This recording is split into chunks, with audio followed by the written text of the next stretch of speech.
with Sam Seder. The destiny of America is always safer in the hands of the people than in the conference rooms of any elite. Sam Seder. They are unanimous in their hate for me, and I welcome their hatred. We must guard against the acquisition of unwarranted influence, whether sought or unsought, by the military-industrial complex. The Majority Report with Sam Seder. Ever get the feeling you've been cheated?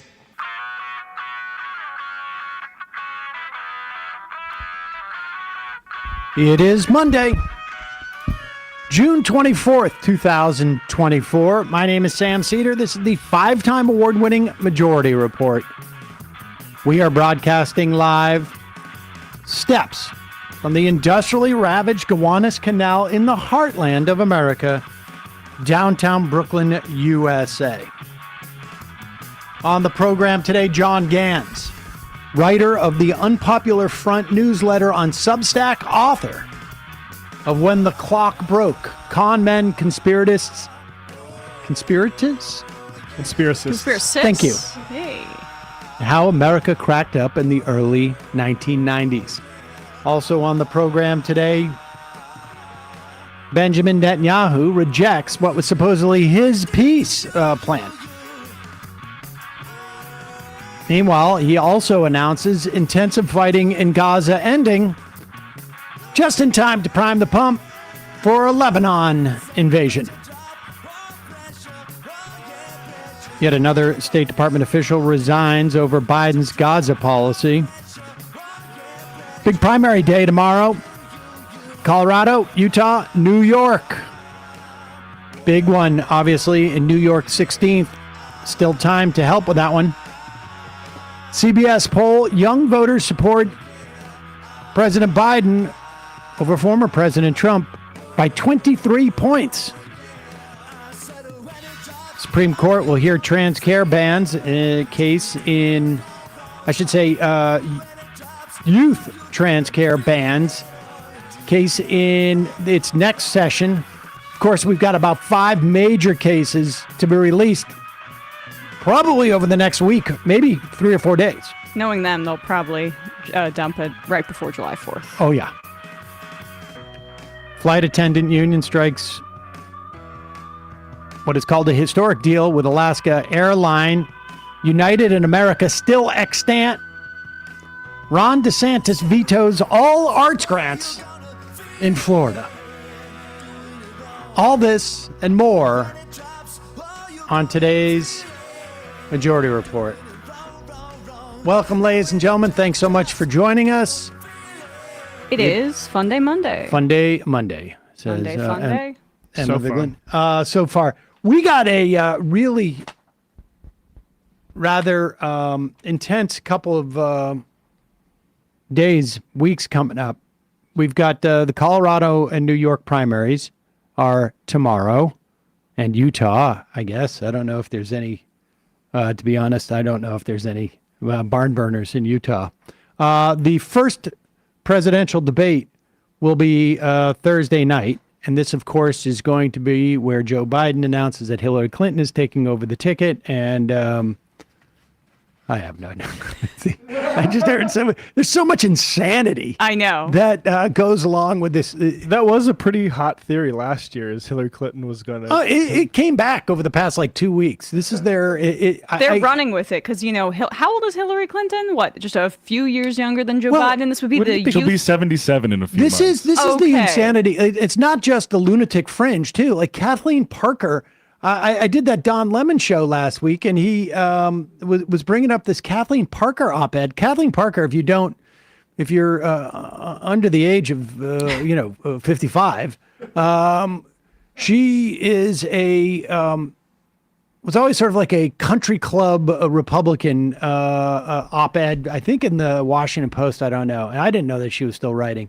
She did a show briefly with Elliot Spitzer, of which I was a frequent guest, actually.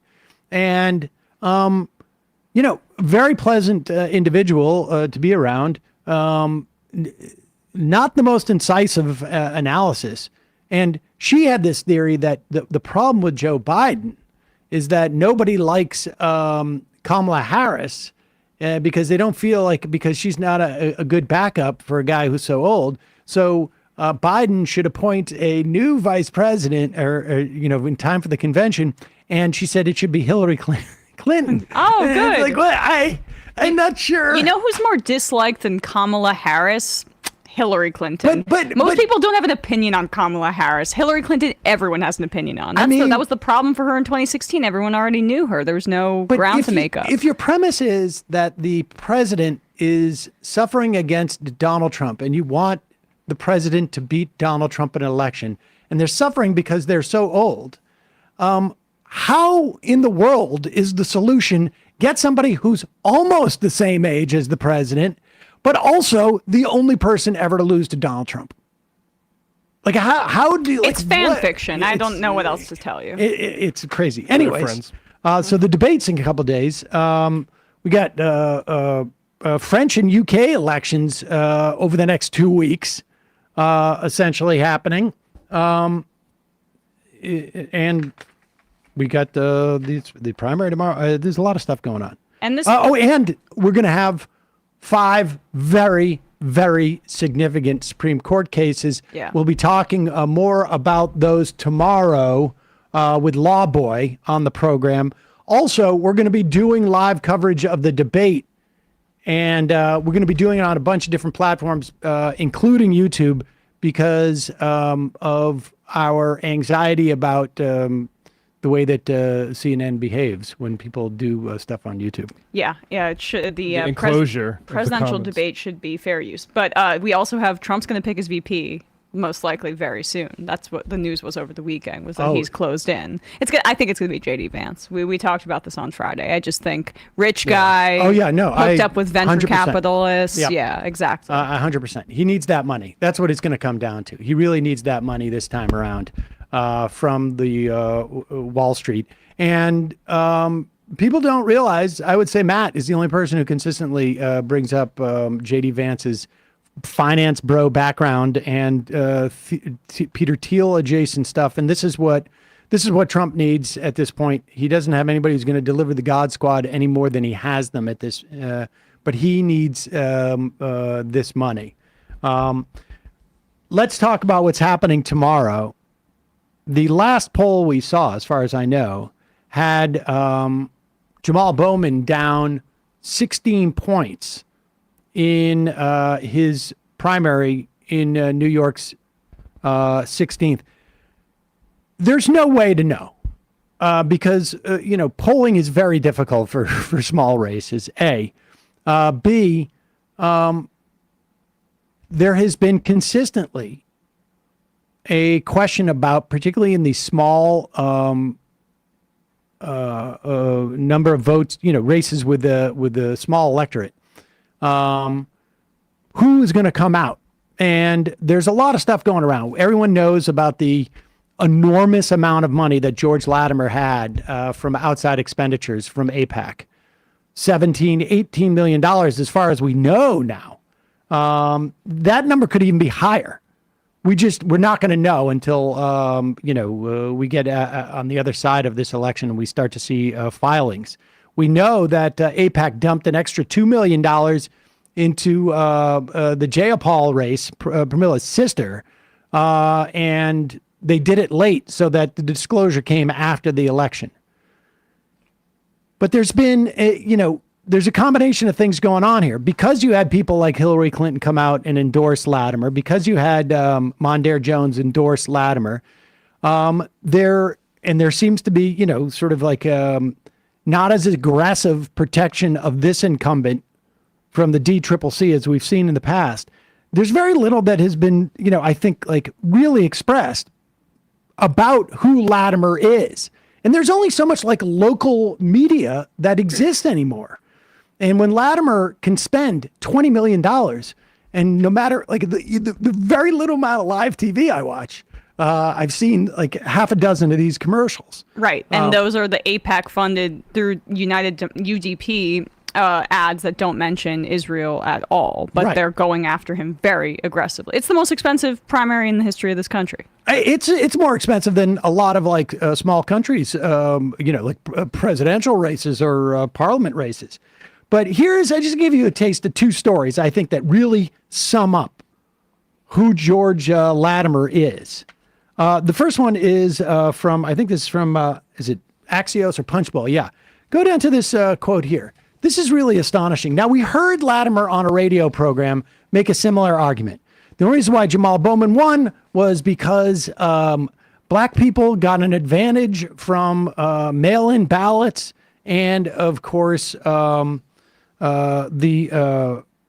BLM protests that were happening in 2020. This is what a Democrat is saying. Yes.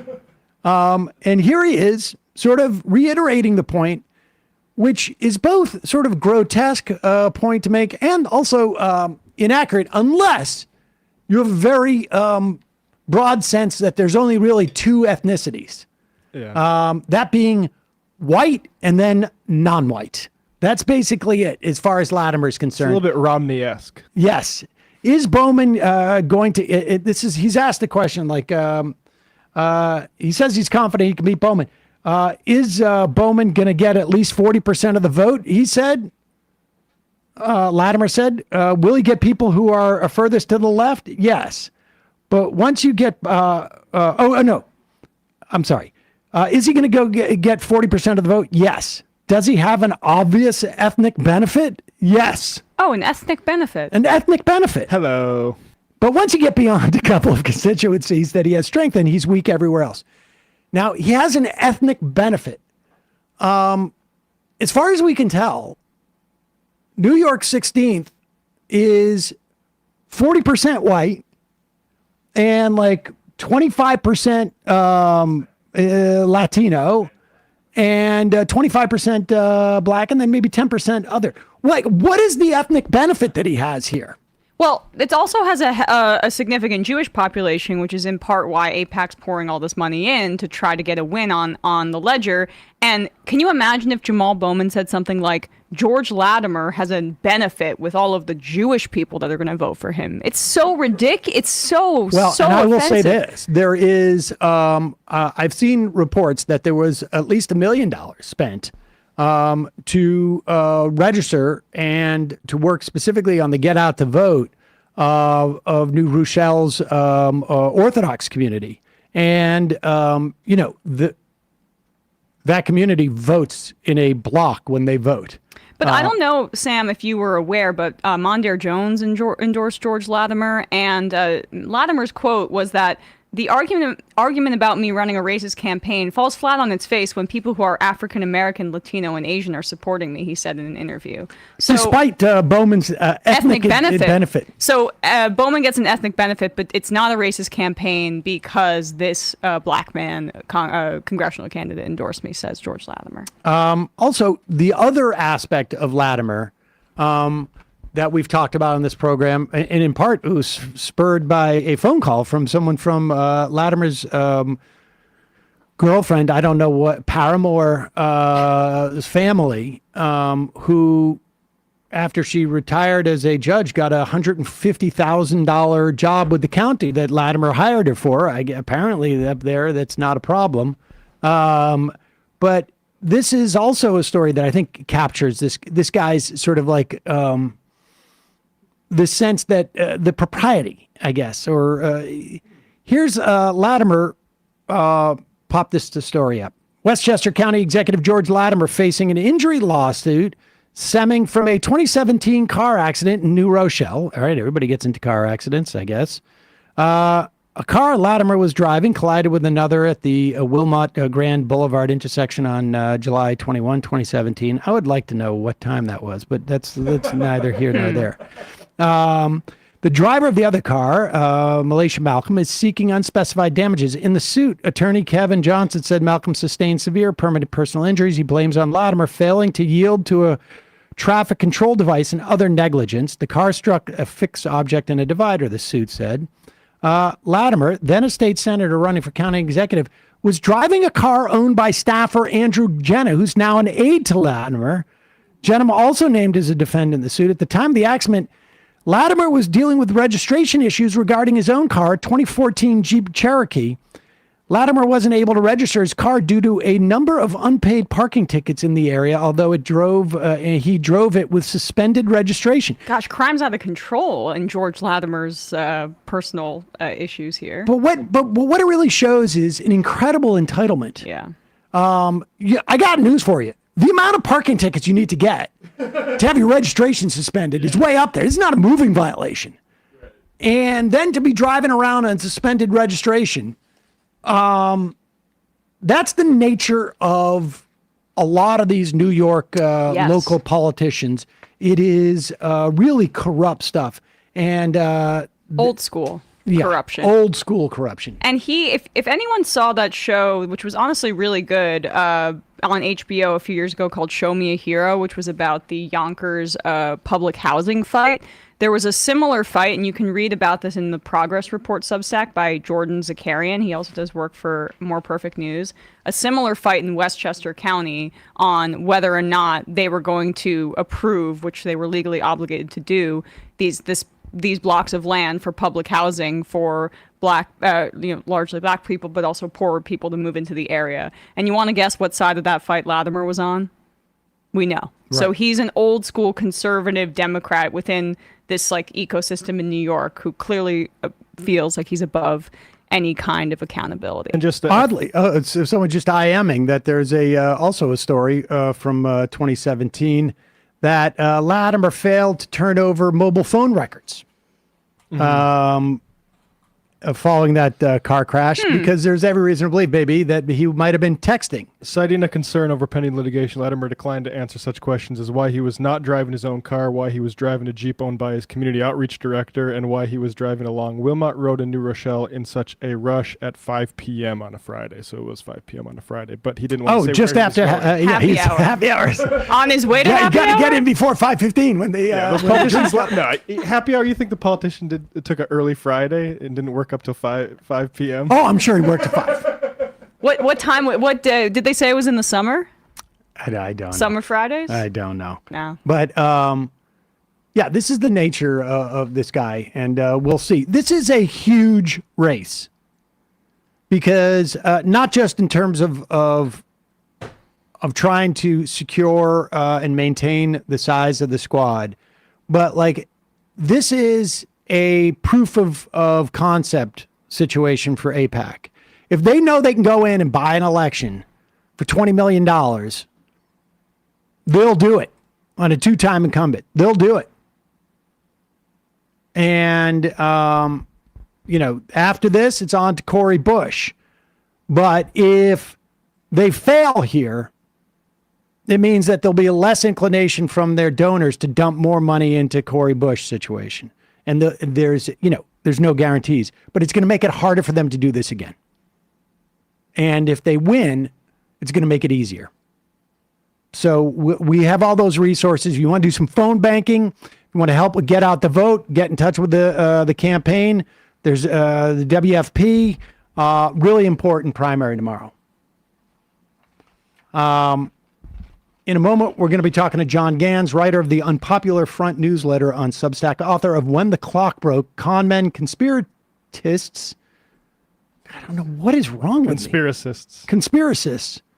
And how America cracked up in the early 90s. First, a word from our sponsor. I have a new hoodie, and I think it is now my favorite hoodie. Because one of my problems with the hoodies, you want one that's warm, but also can fit under like a jacket. Right. Cozy Earth. Oh. Last place I would have thought. Well, not really last place, but it hadn't even occurred to me. And I was on their site, and I'm like, I'm going to try this because I've had such good luck with the joggers. Right. Loungewear. And also, they're bedding, essentially. I mean, everybody wants a good night's sleep. You look better. You feel better. The list goes on. You can elevate your sleep experience with Cozy Earth's innovative bedding products engineered to keep you cool, even on sweltering summer nights like we have had. Incidentally, the air conditioning is broken in my apartment. Oh my gosh, really? Yep. Literally the day, first day of summer. The thing, it's a wall, not a wall unit, like a window unit. Beep, beep, beep. I don't know. I can't even begin to tell you. I'm sweating just talking about it. So sorry. I want to thank Cozy Earth for sponsoring this episode.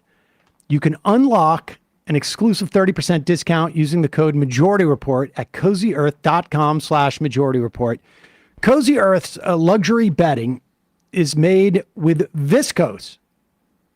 It is from bamboo. And what viscose from bamboo does is it regulates your body temperature.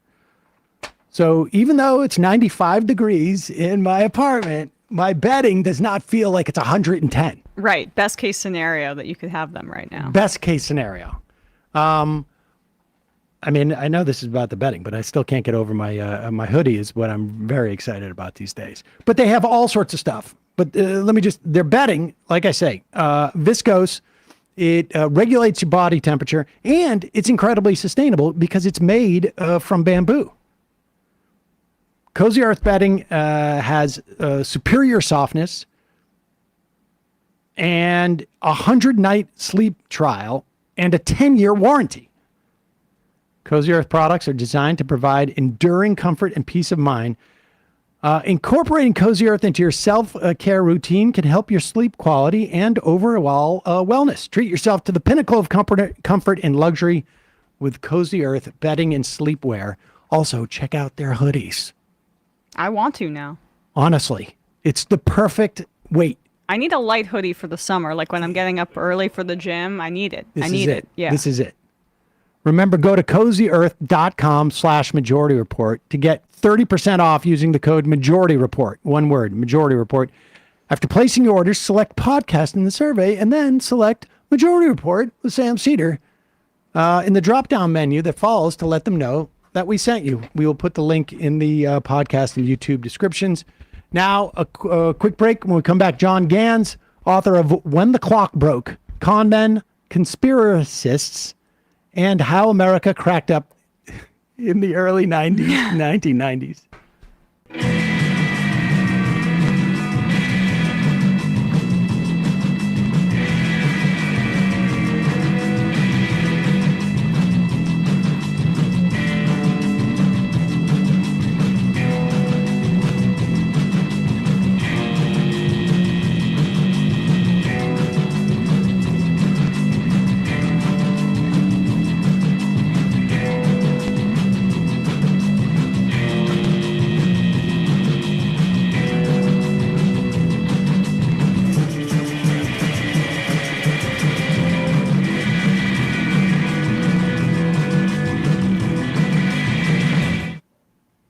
We are back. Sam Seder, Emma Vigeland on the Majority Report. Want to welcome to the program John Ganz, writer of the Unpopular Front newsletter on Substack and author of When the Clock Broke, Con Men, Conspiracists, and How America Cracked Up in the early 1990s.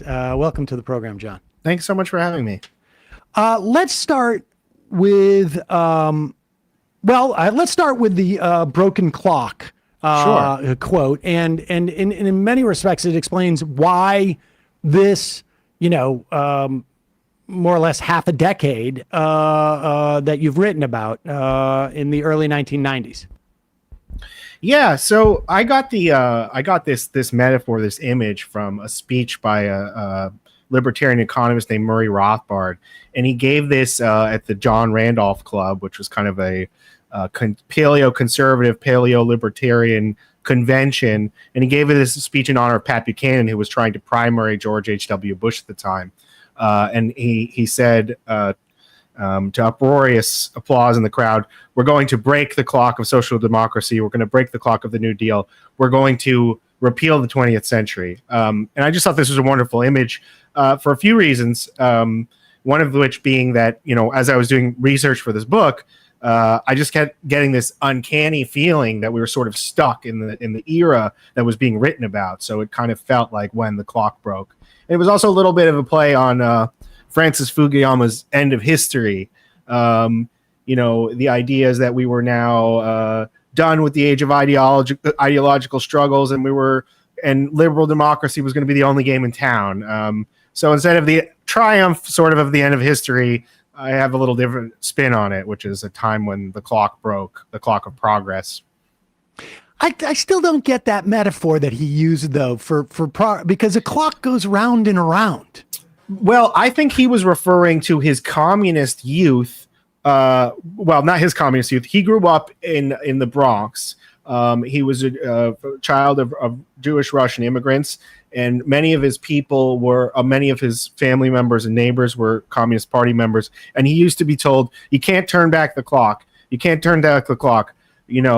Socialism is the way of the future." And he said, "Well, the clock of the Soviet Union now lays broken on the ground." So yes, it's true. It does go around and around, but I guess it does mark that time is going forward too. I guess so. All right.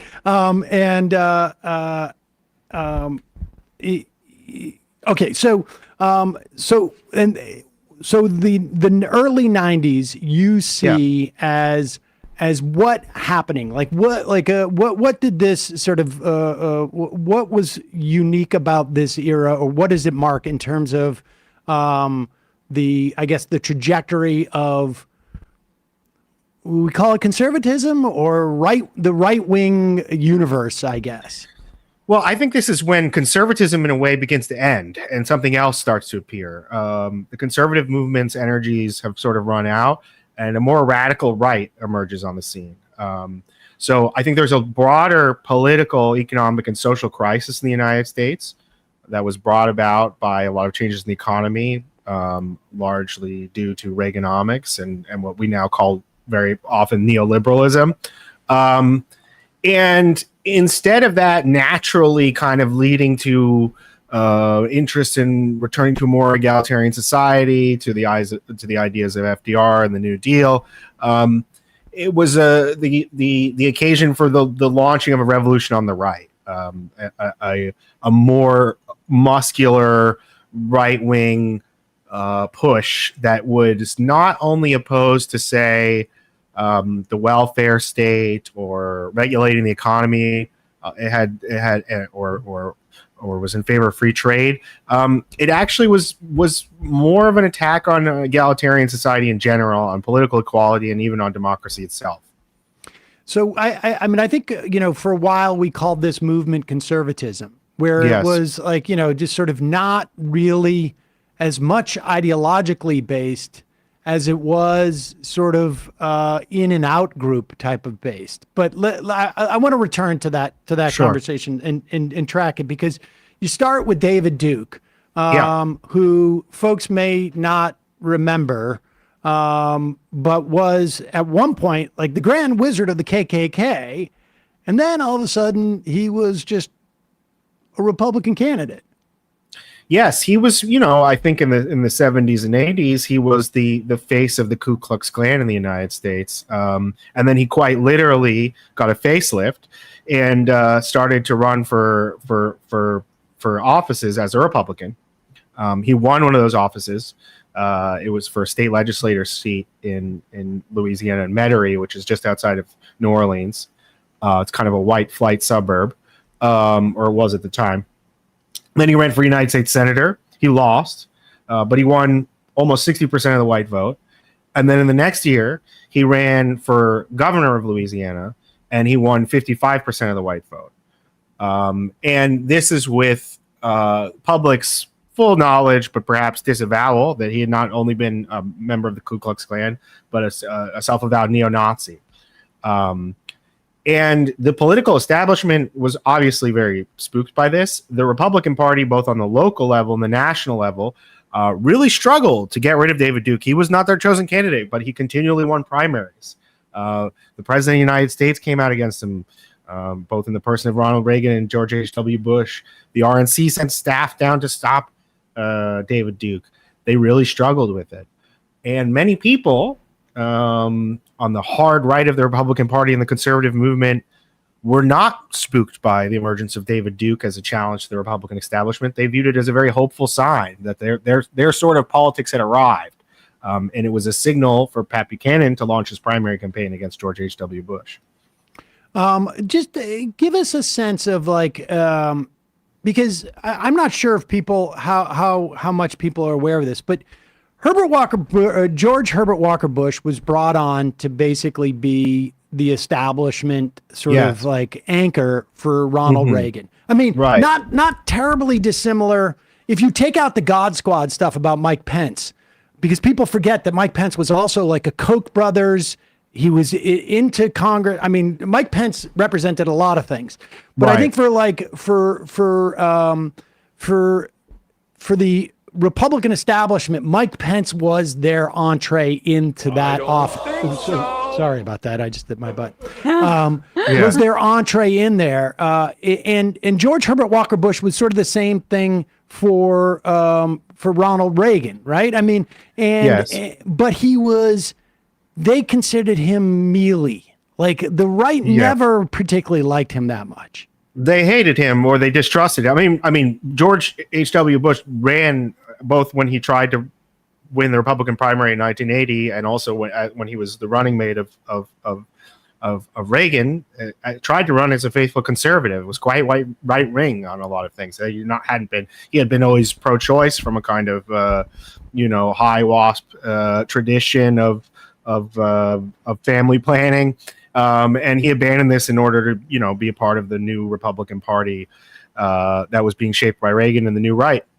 But he was never trusted by the real hard right of the conservative movement. They thought he was a Rockefeller Republican. They thought he was a liberal, a pragmatist, a centrist, did not have the ideological bona fides that they wanted. And they thought he stood in an almost populist way, or in a quite populist way. They thought he stood for the Eastern establishment. Which they thought that they were out to unseat in favor of middle Americans. So yes, George H.W. Bush was someone who went from fairly distrusted to out and out enemy of the right wing. I mean, they were sort of right. I would add in all of his Saudi relationships and everything from the CIA. But and I think like Seder, appointing Seder. I mean, he really, in many respects, betrayed. I guess my point is like it sort of feels like there's a trajectory there, in that George Herbert Walker Bush was the anomaly in terms of that trajectory on some level. Yes. He does in a way represent the old Republican Party.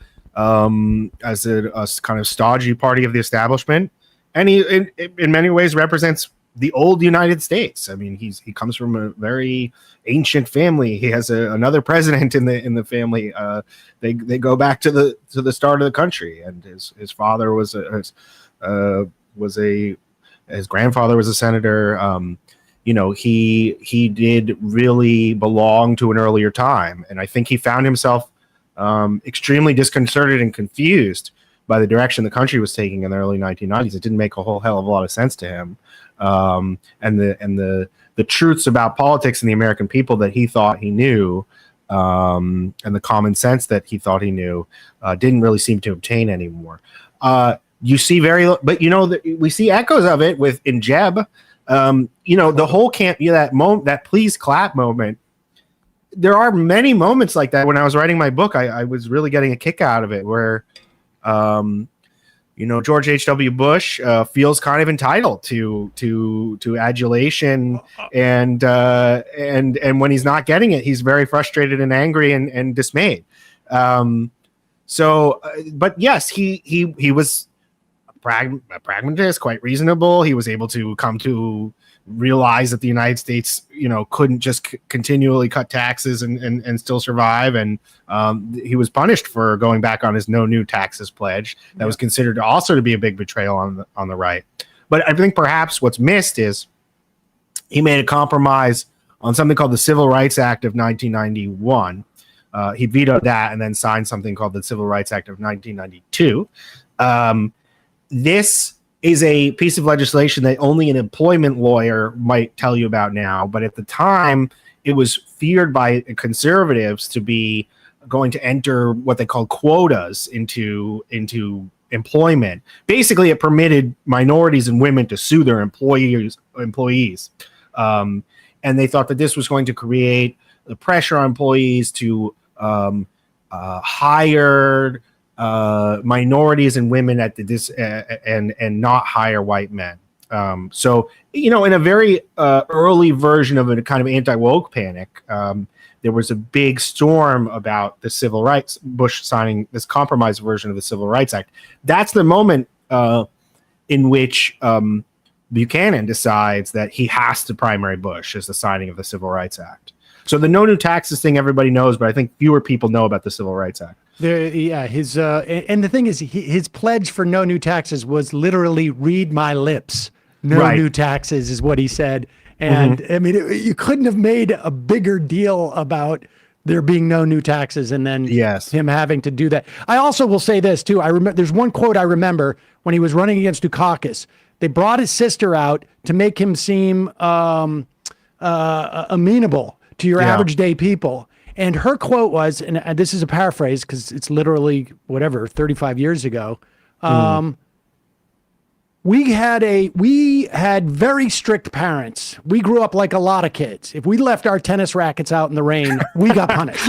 And I just remember thinking, like, if Dukakis can lose to a guy like that, that's insane. But and then so let's talk about Buchanan, because I also remember this era. Bush definitely is aware that this is growing on his right flank. And I think Dan Quayle is brought in to be the sort of the ballast in some way to make up for what people feel that Herbert Walker Bush does not have. And he goes out there and attacks a fictional TV character, Murphy Brown, for having a child out of wedlock. And that in some lame attempt to sort of like forestall what Buchanan was doing. Yes, I think this was the beginning of what we now call the culture wars, and the Murphy Brown incident, which is incidentally one of my earliest memories of American politics, because I think I was 7 years old. Oh, geez. I remember, So what is important to remember about that is this happens in the wake of the Rodney King riots. Everyone is looking for the cause of the Rodney King riots, right? And what the Republicans want to say is that this is women having children out of wedlock is causing a cultural and social crisis of morality in the United States. Now, that usually has a very clear racial dimension, but in going after Murphy Brown, that can be directed against white liberal elites and doesn't have to be against poor black women. This creates a big nationwide furor, partially because it's so bizarre. And it becomes a huge national debate. Actually, in my opinion, distracting from the quite serious issues of the LA riots, which are, rampant police brutality and a Los Angeles that was basically an almost depression level of poverty at the time. That gets quickly forgotten. The news media fixates on the Murphy Brown story. It keeps on coming up. It becomes a big national debate over whether or not it was a good thing to show. It puts the Bush administration a little bit of a bind because, on the one hand, Quayle kind of gets over his skis criticizing it, but they also have to say that they're pro-life. So they also say, well, it's good that she's having the baby because we're pro-life. So Bush eventually gets frustrated being asked by questions by reporters about it. He kind of snaps at them.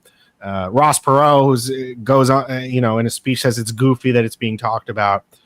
Who takes it more seriously actually is Bill Clinton.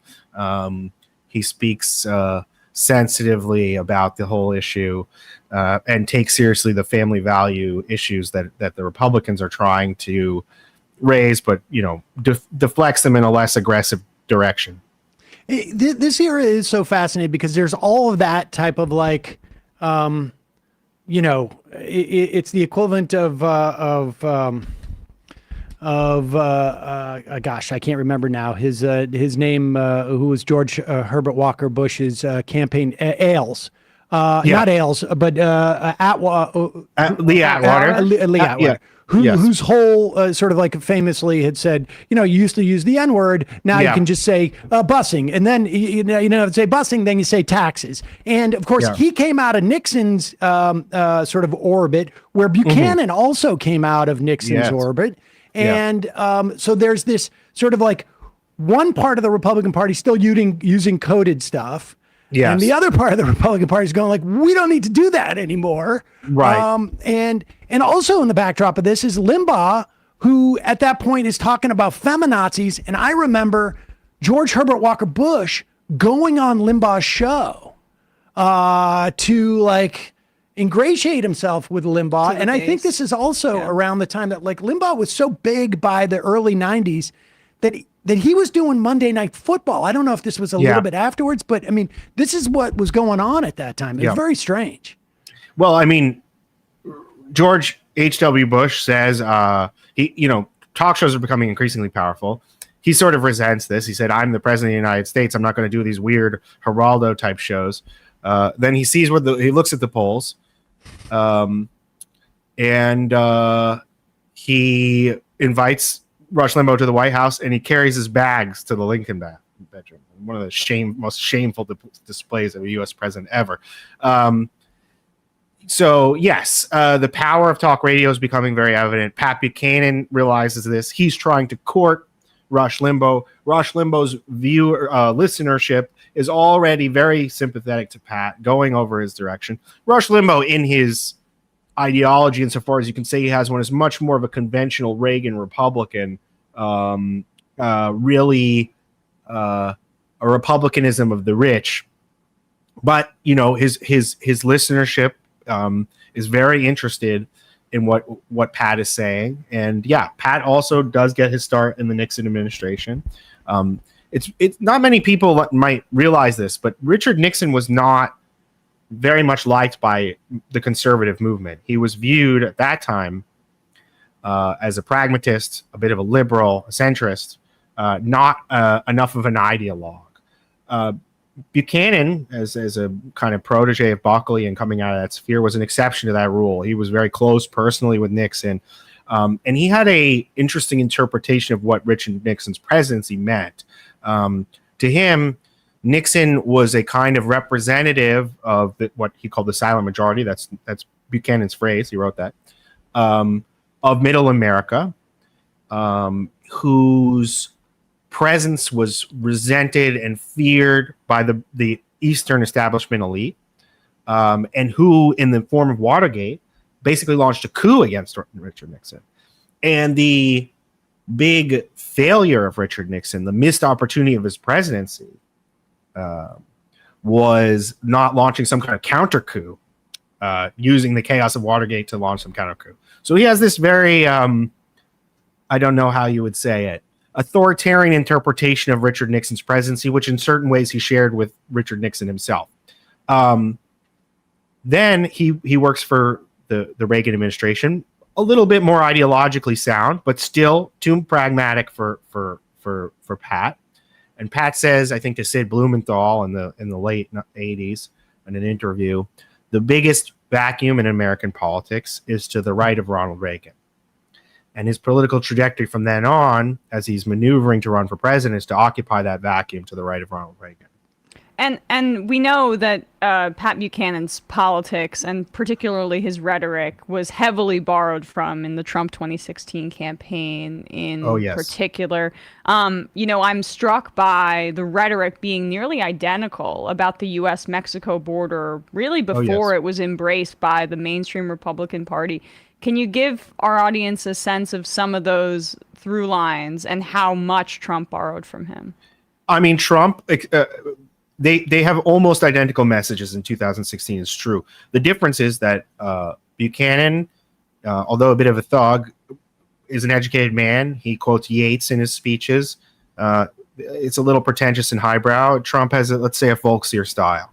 But yes, in terms of the border, trade, U.S. foreign intervention, all of these things, all these critiques of the mainstream of the Republican Party that Trump comes in like a wrecking ball and really blows them away with, Buchanan is articulating, 23 years earlier. And this commonality, they both recognize it.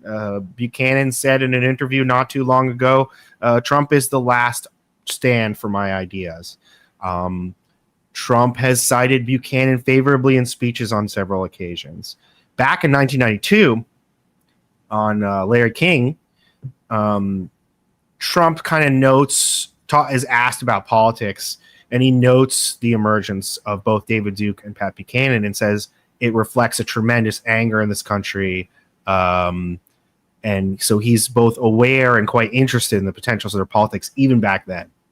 Well, they both. Trump didn't officially run for the Reform Party ticket. I know that's a little farther down the line in 2000, right. But he did criticize Buchanan from the left at that point, which was that Buchanan was too racist and voters were rejecting that. And then, reportedly, he ended up apologizing to Buchanan ahead of the 2016 campaign because he borrowed so. Turns out I was wrong. Turns out, I mean, actually, the first time he admitted he was wrong. Maybe I actually did not know that, Emma, that he apologized to Pat Buchanan. That's fascinating. It's not. I mean, it's shocking that he apologized, but the substance of it isn't shocking because yes, he ran on a very similar message. That also that attack that he tried to make on Buchanan from the left is remarkable because when he was confronted in 2016 about David Duke's endorsement of him, he pretended like he had no idea who David Duke was, but he explicitly cited David Duke in his attack on Buchanan. And also he absolutely knew who David Duke was because he said his name on Larry King back in 1992. He was paying attention to the news. So that dance he's done with that part of the political world is interesting. He's never been totally willing or able to disavow or eject it entirely because he knows it's an important part of his base. It's an important part of the constituency that's giving him majorities, not in the country, but definitely in Republican primaries. Can we talk about like the strands that seem to meet there on the right? Because you've got you've got the sort of the old country club Republicanism is still sort of viable at that era. And it's really, Reagan was contrary to that in many respects. And, Reagan had his own nod with his, announcement at near the Neshoba County Fair. The Neshoba County Fair to states' rights, which is where, of course, the civil rights guys from Illinois got killed. And so he was nodding to that. Bush was less comfortable with that type of stuff because he just didn't talk about that. You didn't even allude to it. But this is growing. You also have limbo. I mean, because I think talk radio is such a huge part of this. I think without talk radio, Donald Trump has nothing to say, frankly, and right-wing talk radio. Yeah. And it's also, you've got Buchanan, who's sort of like part of the legacy of the John Birch Society, right? Yes. But also Limbaugh, who's not as explicitly John Bircher, but in content, but in terms of modality, he is. I mean, because this is a guy who, like we still talk about this. Dana Loesch, even just like 5 years ago, said to like an FCC chair, like, I'm surprised you weren't Vince Fostered. And no one who's not a right winger would have any idea what that means. But because of Limbaugh, particularly, I think like it comes a couple of years later, but Limbaugh is ready for this. He basically promotes this idea that the Clintons killed one of their aides, Vince Foster, and dragged him into a park in DC. And so Limbaugh's like starting to flirt around that time with that type of like modality, almost like borrowed from Art Bell. And and those things integrate at one point, and it just sort of grows through the Clinton years. Yeah, absolutely. I think that, what Limbaugh, like Trump in many ways, he adopts the language, the music of the extreme right, but knows the tricks of entertainment and show business and makes it appealing. Limbaugh is a figure of mass culture. He is not a crook, a crank on the fringes. He has millions of listeners. He doesn't exactly replicate every single trope or idea that he gets from the extreme right, but certainly in terms of the malice, the anger, the willing to engage in conspiratorial speculations like about Vince Foster, he absolutely imports that. What he like Trump does is there's a lot of glee to it. He's an entertainer, and this is also something interesting to think about in terms of Reagan. I mean, Reagan is very different in some ways from the main or the core of the conservative movement, because the conservative movement very pessimistic and dour. Right. Reagan has a very sunny affect. Reagan is almost a synthesis of FDR and conservatism. So. He's the happy warrior type of thing. Exactly. Now, Limbaugh and Trump are not quite the same, but they do bring a level of enjoyment to this sorts of stuff, which is more accessible to a mass audience than, say, someone who was, really liked, someone of the real fringes, the radio programs or literature of the propaganda. So it's almost a adaptation of those themes for a broader audience. And Limbaugh and Trump are parallels in that way. And the kind of happy vulgarity, the enjoyment of, making nasty jokes about women and minorities that you got from talk radio. Trump definitely, his brain is almost, is made up of talk shows. I mean, that's the way he expresses himself. It's partly Howard Stern. It's partly Rush Limbaugh. It's partly TV.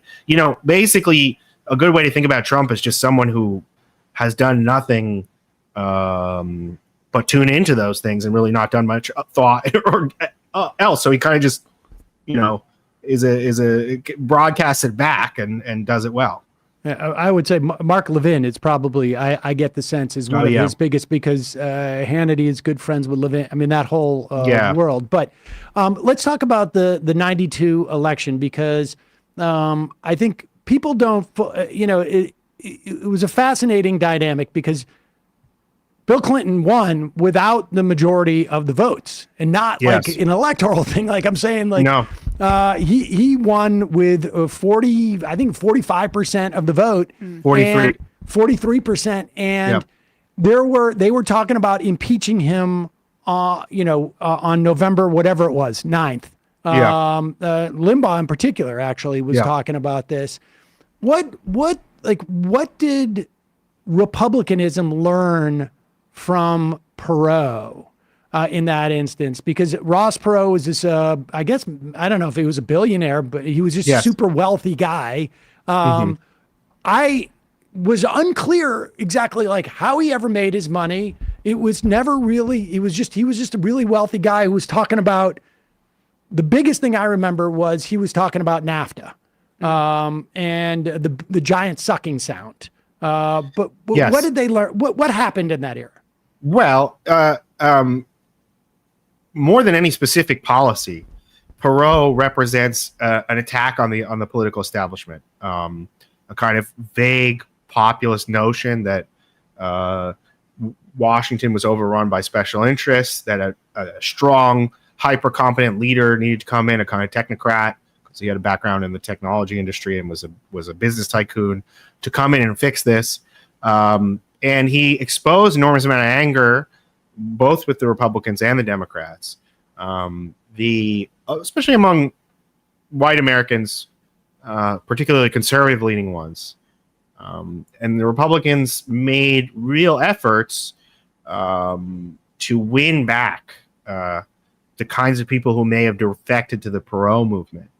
Newt Gingrich's message that he shaped for 1994, I don't talk very much about in my book because a lot of other wonderful books have been written about Gingrich, a lot of articles about, and I wanted to focus on other people. But he definitely, in his anti-establishmentarianism, was very influenced by Perot's success, and they wanted to make sure that constituency didn't slip by them again. So the Republicans, I think, better than the Democrats, were able to look at the populist wave discontent of 1992 and to reincorporate it into their message, which is strange because, well, there's many reasons for this, but the party that had always presented itself against established wealth and power in the United States had always been the Democrats. The Republicans have managed a trick for the past 40 years where they can both be on the side of great wealth and portray themselves as anti-elitists and populists. Well, it's voodoo economics on some level, right? It's another way of thinking of it. Yeah, it's a incredible political trick that they've done where they've convinced people that you can be a billionaire is more salt of the earth than a college professor.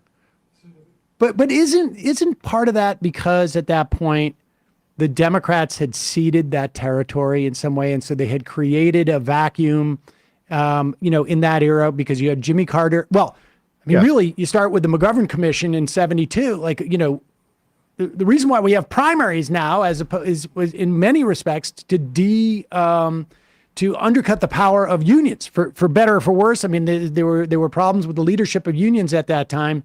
Starting in like 71, Carter is somewhat hostile to unions. And instead of like roaring back in the wake of Reaganism in support of unions, Bill Clinton really didn't have much to say about that. His populism was just going to McDonald's a lot at the time.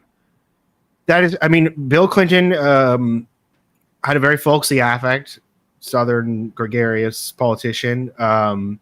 His actual instincts were quite elitist. He, was a Rhodes Scholar. He really loved being in the corridors of power, international summits, the special relationship with Britain. These are the sorts of things I think that he really lusted after as a young man, and he wanted to accomplish. His actual thinking on economics, as everyone knows, was quite right wing, quite influenced by Reaganism. He did not put much stock in the future of the trade union movement in the United States. During the campaign, he has to meet with striking Caterpillar workers who are very distrustful of where he's coming from. But he says, well, I'm against the company hiring replacement workers. Organized labor continues its decline in the Clinton years, of course. But yes, I think that Clinton is not a populist.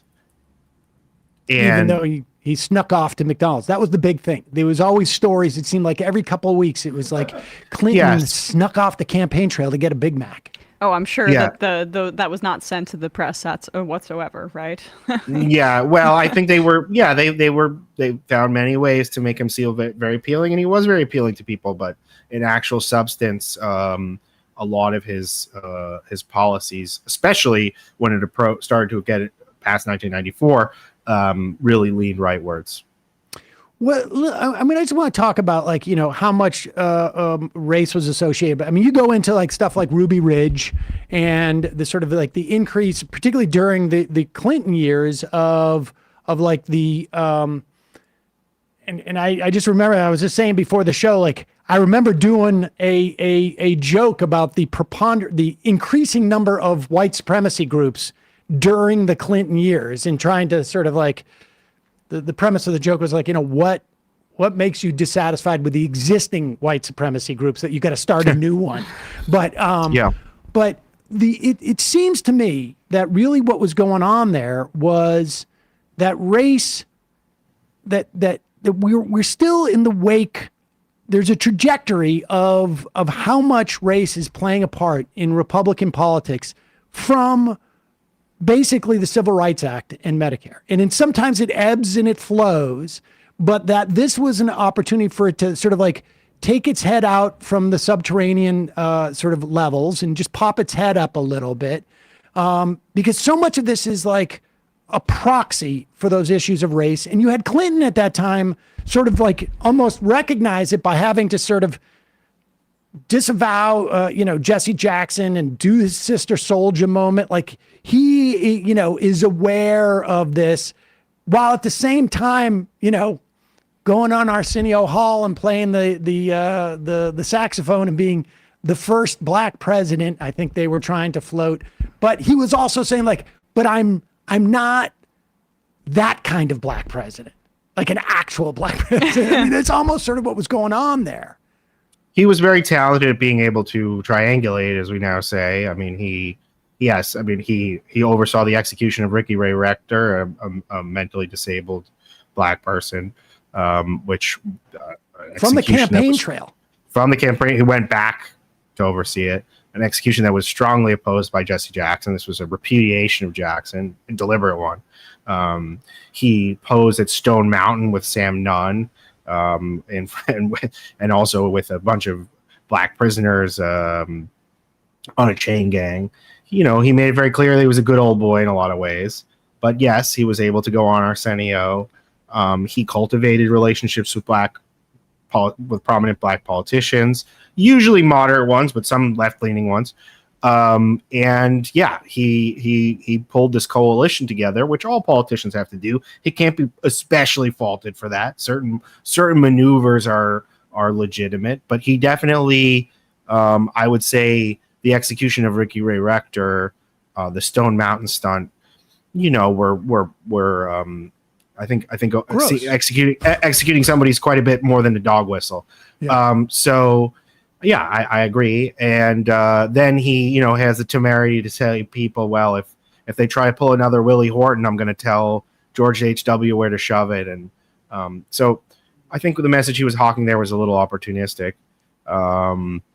And yeah, in terms of racial politics, both things that George H.W. Bush was doing and saying, and things that Clinton were doing and saying, none of these were satisfying the extreme right. The extreme right grows. Ruby Ridge, as you mentioned, was a big part of this, but there are senses that the government is being taken over by one worlders. There's new world order coming. Both Bush and Clinton are representatives of this.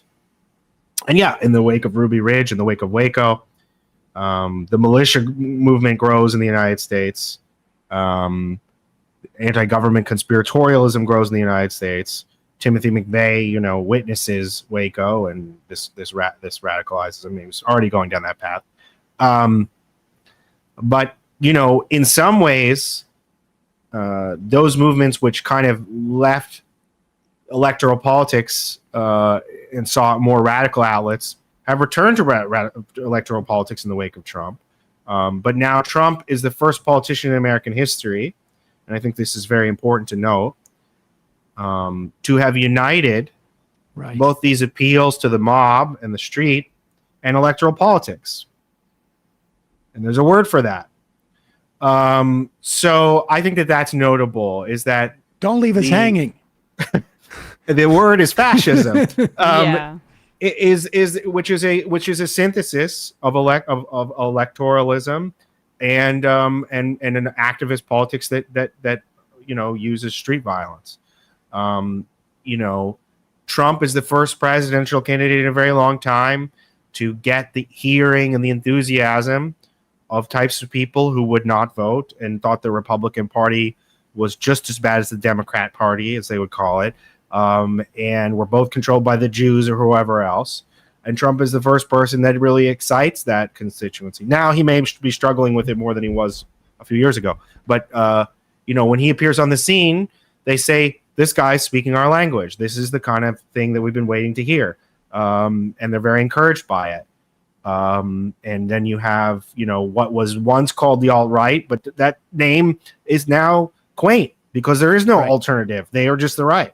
Same with paleo conservatives too, right? Like that paleo conservative just came up as a way of distinguishing themselves from the neoconservatives. Yeah, I was at the RNC in 2004 on Radio Row and had some guy come up to me and go like, "I'm not with these other Republicans, Right. I'm a Pat Buchanan guy. The rest of these are Jews."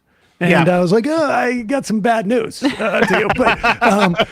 But, but that strand, and also like this, there was a I I don't know if we interviewed Tesla or Sides, who had written a book together, but they cited some work that Michael Tesla did that always struck with me, that it wasn't until 2008, until after Barack Obama was elected, that 50% of non-college educated white people perceived that the Democratic Party was to the left of Republicans on race. Like it took that many generations, and you can see it. Like, nationally, the South goes Republican, but it takes a long time. You still got the Sam Nunns. I mean, there is a quality about like the sort of the populism that Buchananites espouse and the racism that is sort of like Dixiecratish. Oh, absolutely. Yes, absolutely. Yeah, I mean, in a way, my book is telling the story of the turning of the Southern strategy from a regional campaign to a national campaign.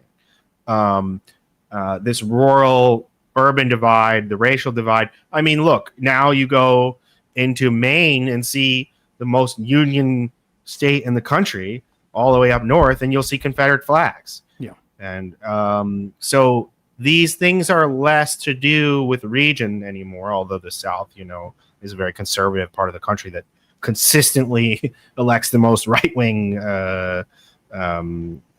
politicians. But these things are not constrained to any one part of the country. It's become a national issue. So I think my book is beginning to tell the story of how, yes, some of these things were once localized or was part of what you could call a Southern strategy, but then the Southern strategy goes national. And it becomes sort of more of a psychographic rather than sort of a regional. So is there anybody who can replicate this in the Republican Party aside from Trump at this point? Or does it just, because, if you look at the actual sheer numbers of what's happening, they're becoming more and more. I mean, I think Trump has a very good chance of winning the election. But in terms of, part of that is electoral, and part of the reason why they hold the Senate is because of the design of the Senate. But in terms of like the further it just seems to me that there is this polarization is not going to benefit that cohort unless somebody can sort of always bridge that, massage that divide and peel some off, because largely they're just getting they're becoming sort of a rump on some level, but it takes a personality to sort of like cross that divide. Whereas like, we're looking at, I don't know, the polling in the swing states for Democratic senators, and they're all doing quite well because people don't like Republicans. It's just in this instance, Trump has a certain appeal and Biden has a certain, quality that people like. Maybe we should have our presidents like, a little bit younger or something to that effect. Yes. I mean, it's a complicated series of questions, but essentially I do believe, does anybody in the Republican Party have the ability to replicate what Donald Trump does? Evidently not. I mean, all the primary challengers totally fizzled out. Trump is not primarily a phenomenon driven by policy preferences. He's a phenomenon driven by affect, imagination, myth, whatever you want to call it, a feeling. He combines the appeal of a third party candidate with a major party infrastructure. He is an entertainer. He knows show business. He has a very unique relationship to the crowd that no other American politician does, that he gets them going, and they like to be led by him, and they like the feeling of also giving feedback and guiding him.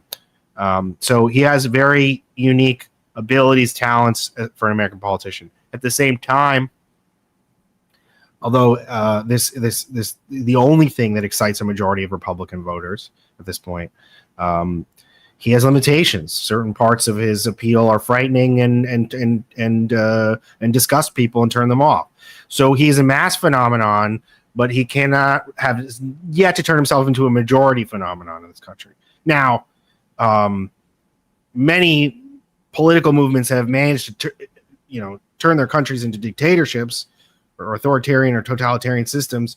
Never really had to become mass, majority phenomenon. They had to be a big enough of a force to kind of crash through the gates of whatever constitutional system they had and kind of take advantage of non-majoritarian parts of those systems in order to do that. You have to have enough of a critical mass, but not a majority. Now, I think what's concerning is that Trump may be doing the seemingly impossible, which is to combine this spiking of the white vote with a lot of racist messaging with an appeal that is actually expanding beyond white voters. And this is the kind of paradoxical and impossible things that happen in politics.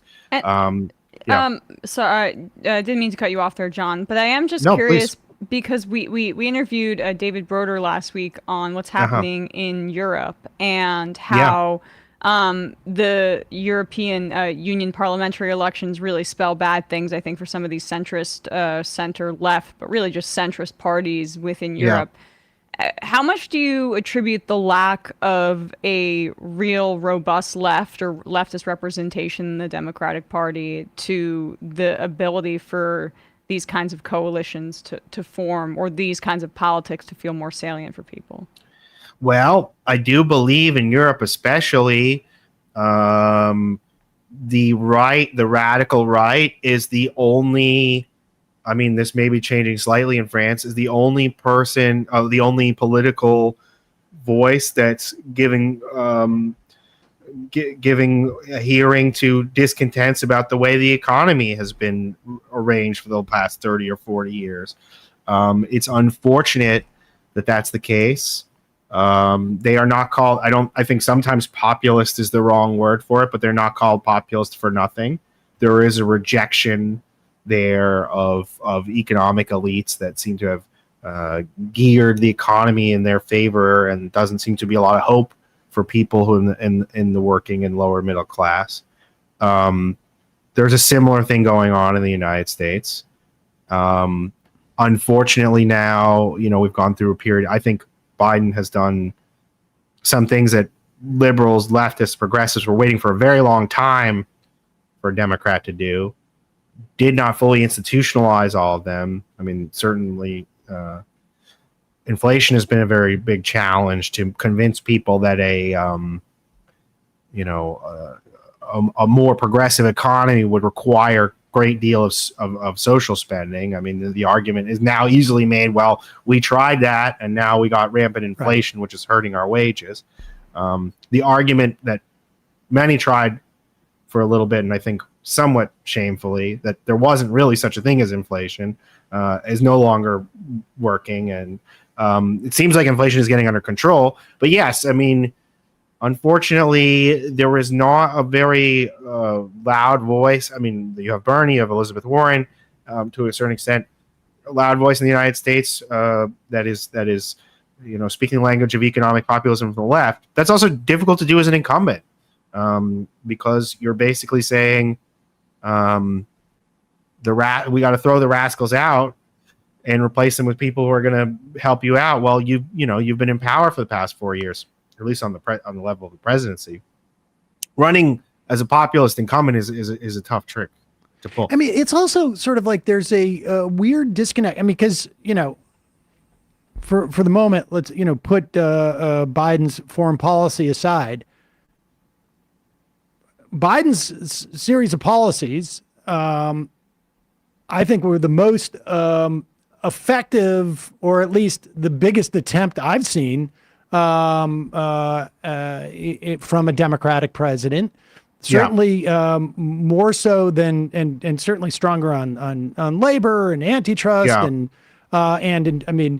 and he was thwarted, and I think in part because of tactical, or sort of maybe it's almost like the policies are one thing, but there's almost like a dispositional thing that makes you behave a certain way that communicates it as well as the policies.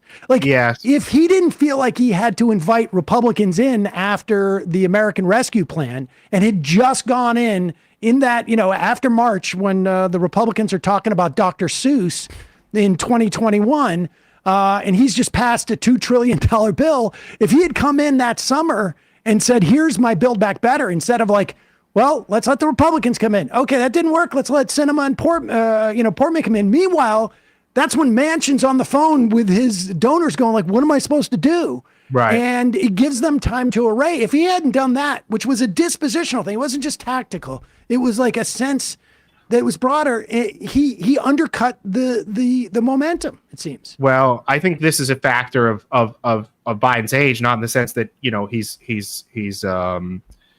senile or frail, but in the sense that his mentality is in a previous political era. And you see this both in his foreign and his domestic policy, is that his disposition towards Republicans, his speaking the language of bipartisanship, is definitely is appealing to some people, but is a different era. We live in a highly polarized era. I think that the Democrats that were likely to betray, maybe too strong a word, not be for their own political reasons, not be with the president's agenda. I think that's a factor of just the fact that the election was a closely run thing, and they were seeing that Republicans were still out there and mobilized, and they could suffer if they went too far to the left. But yeah, I think in his foreign policy as well, he looks at the Middle East and he sees Rabin, and not Ben Gvir and Balazs Smotrich, and I think that is unfortunate that that's his virtue in a certain way, and what we were hoping for was that he represented an earlier consensus of doing politics that was, more reasonable and gentler.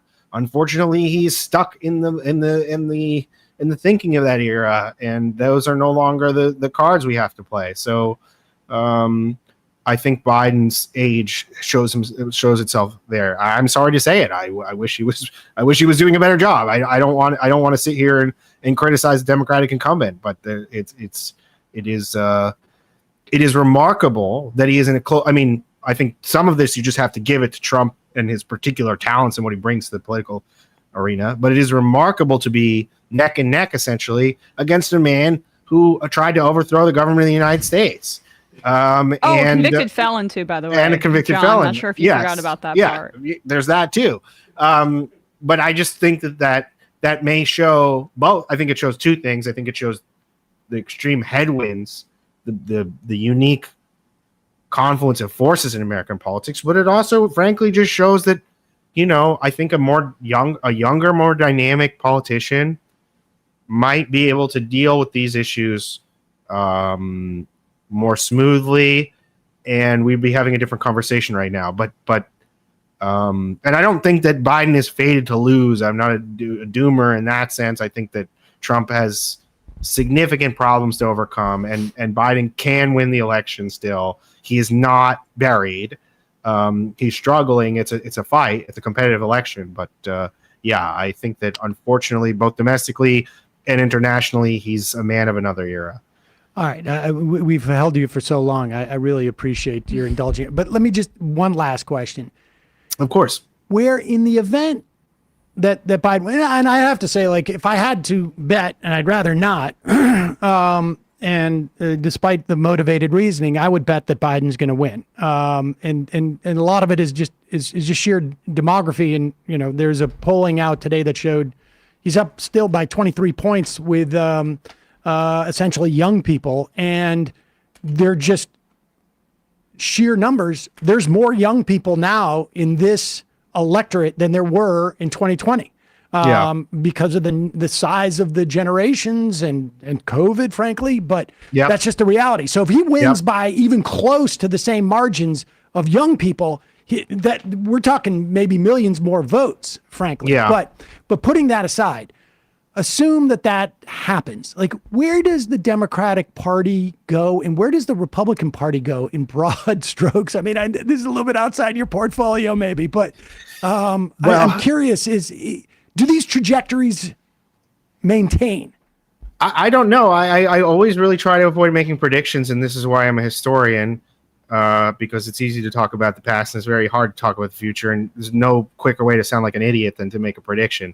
I do think that this Republican Civil War that's being predicted for many years, in the wake of a Trump defeat that didn't really happen in 2020 because his defeat was so close and he was still so strong and he really kept the hearts and minds of Republican voters.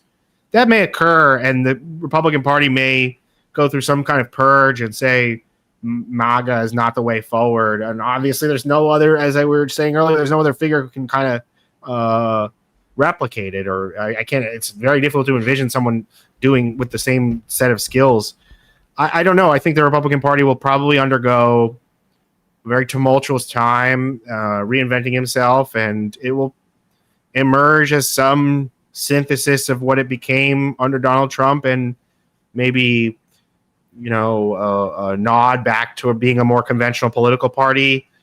Whether or not that's a successful national proposition, I don't know. They could very well lose on that, and they could win on that. The Democrats, it's hard to say. The leaders of the Democratic Party are quite old, and even the ones that are not seem quite conventional in a lot of ways. I mean, Hakeem Jeffries is a very middle of the road politician. I don't think that he has a bold vision for the future of the Democratic Party. I think he's interested in keeping donors happy. I think he's interested in keeping the coalition together so far as it exists. I don't think he is a visionary, and I think perhaps calling him a hack would be too far, but I mean, there's an argument to be made. And I think that, I don't know who represents the future of the Democratic Party. The politician who still has my heart, if not always, my mind, is Bernie Sanders. I think now he has more of my mind because he seems to be such a, constructive member of the coalition so far as it exists on the Hill. But his successors are under constant political attack, as you guys were talking about before I went on the air. So I think it's difficult to say where the Democratic Party goes. I think the struggle over whether or not it needs to tack to the left or the right is going to be ongoing. The future of how we think about foreign policy is going to be decided by this election, or at least many arguments will arise about how the election goes. So I don't know, but I do know that the struggles over these things will continue and intensify. Whoever loses the election will, have some kind of civil wars and purges. Yeah, I wonder if the Republican Civil War hasn't already happened and we just didn't realize it. And, it happened in 2016 and 2015 to a certain degree. Yeah. I think so, right? Well, I mean, the Paul Ryans, Cantor, Paul Ryan, look at the young guns. But maybe that's the optimistic take, is that the Sanders campaign was the Buchanan kind of trial run for maybe a future candidate who can win. I mean, perhaps, right? A lot of that rhetoric may be being echoed in the future. We're really optimistic around here today. Oh, I'm trying. John, thank you so much. Really fascinating stuff. The book is When the Clock Broke, Conmen, Conspiracists, and How America Cracked Up in the Early 1990s. We'll put a link to that and your Substack, Unpopular Front, at majority.fm, and in the podcast and YouTube description. Really appreciate your time today. Yeah, thanks so much for having me. This was great. Thanks so much. Bye-bye. All right, folks. We went a little bit long. John was very indulgent with us, and much appreciated. Just a reminder, it's your support that makes this show possible. You can become a member at jointhemajorityreport.com. Go out. If you can do like an hour's worth of phone banking, it makes a big deal. Super easy to do. Just click on the link. We've got it here. You can actually, I think we probably have multiple, right? Versions of which you can do. And do some phone banking for Bowman. Early voting happens, and imagine there's a lot of that going on. But I have a feeling that some of this election may be won tomorrow if there's enough people who go out and vote. So do that. Very, very important. This is very important, not just for like this moment, but as Emma says, down the road. We didn't even get to the thing I want to talk about, John, was, Trump was running a third party candidacy within the infrastructure of the existing Republican Party, which is really, and there's a reason why he did that. There's a reason why he didn't run for the reform candidacy, because he you want to win. You go where the resources are. Yeah. And, the left of the Democratic Party is nowhere at that point yet. But, 2016 was a little bit close. And I'm quite convinced that had Bernie Sanders sort of like anticipated how well he would do, and had he gotten to the race 6 to 8 months earlier and had a serious candidacy from the beginning with the intention of winning, I think very different story there. But nevertheless, we've got all the links at majority.fm and in the podcast and YouTube descriptions to help out Bowman. Also, Just Coffee, are they still doing the 30% off this week? I don't know. Check it out. You either use the coupon code majority, get 10% off, or I think they're still doing 30% off, in which case you can go and sample their coffees. Try the Majority Report blend and check that out. And don't forget, this week we're going to be doing the debate live. Starts at 9 p.m. It does.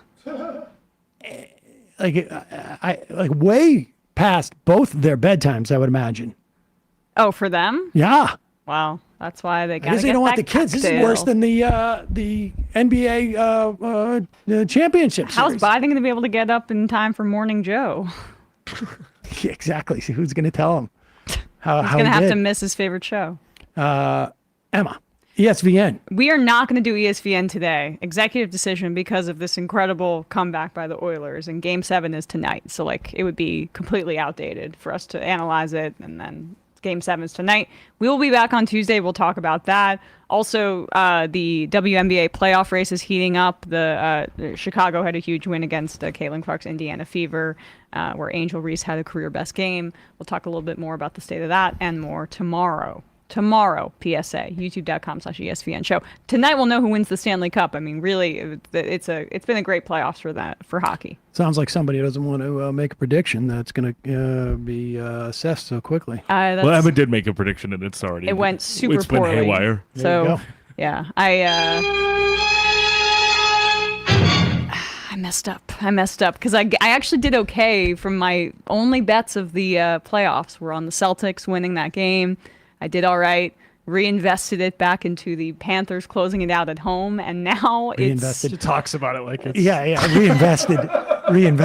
That's why Emma was like searching the couch for quarters. Yeah, when you came in, I was here early just scrounging the office. Sam, are you going to be returning these cans? Hey, can I get my Christmas bonus up front? Really, really up front? These recycling things, you're not going to... What are you guys doing with this tape recorder over here?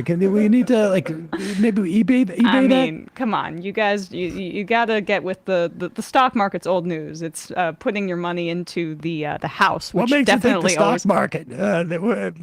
We're not doing that either. Matt.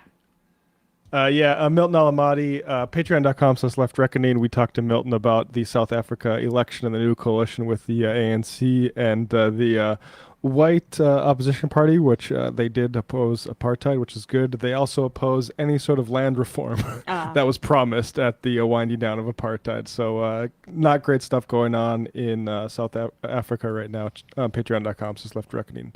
Here I talk with Milton. See you in the fun half. You are in for it. All right, folks, 646-257-3920. See you in the fun half. Oh, no. Are you ready?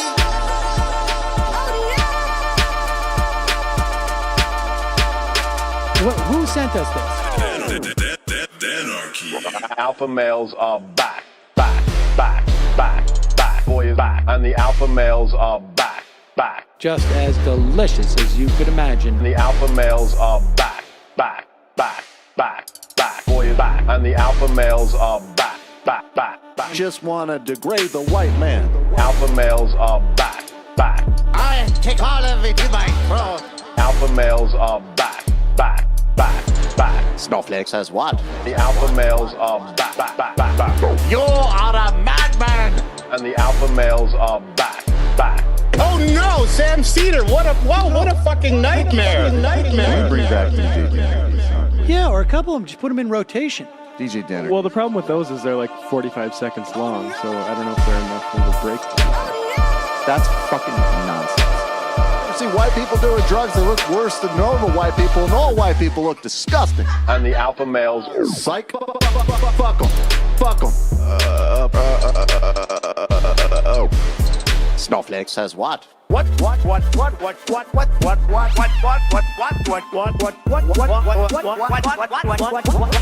Snowflake says what?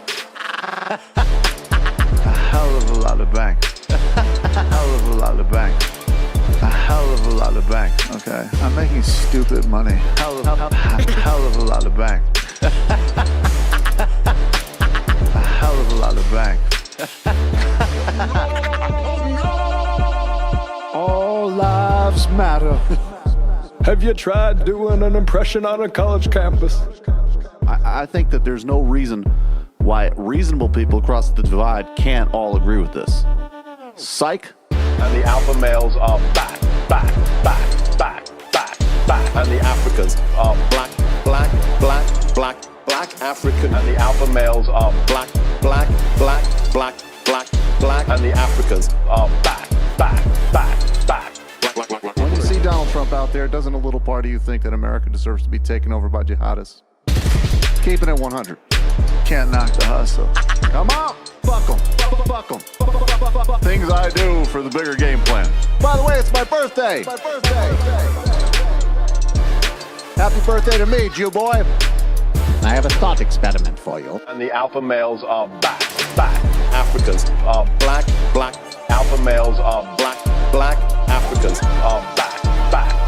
Come on. Come on. Someone needs to pay the price for blasphemy around here. I am a total pussy.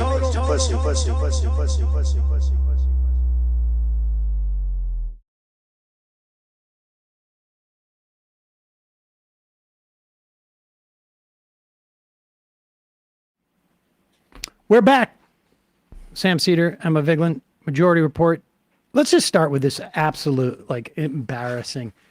It's sort of fascinating because you can tell sometimes, when people